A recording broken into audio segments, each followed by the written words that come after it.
सिंधुदुर्ग जिल्ह्यात टिल्लू मिल्लू पिल्लू विनायक राऊतांनी ठाकरे पिता पुत्रांवर हा निशाणा साधला। ठाकरेंच्या ग्रामपंचायतींना निधी न देण्याची भाषा केली गेली असं विनायक राऊतांनी म्हटलंय।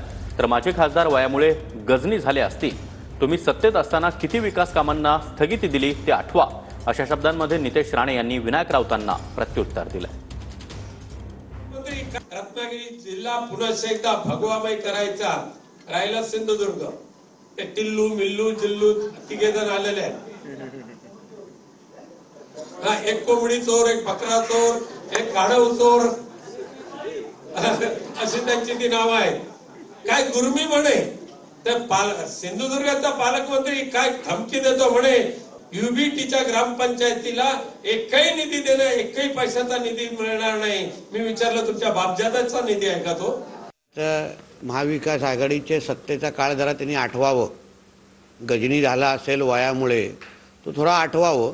आणि तेव्हा तुझ्या मालकाने देवेंद्र फडणवीसजींनी चालू केलेल्या किती प्रकल्पाला स्थगिती दिली, विरोधी पक्षाच्या भारतीय जनता पक्षाच्या किती आमदारांना त्यांनी निधी दिली, तेव्हा आमच्या मतदारांची आठवण आली नाही? तेव्हा उठून टाकायची भाषा तेव्हा तुम्हाला डोक्यात आली नाही?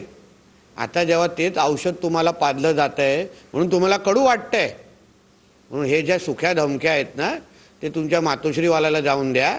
इथे काय तुझ्या धमक्या आता कोकणाची जनता तुम्हाला सहन करणार नाही।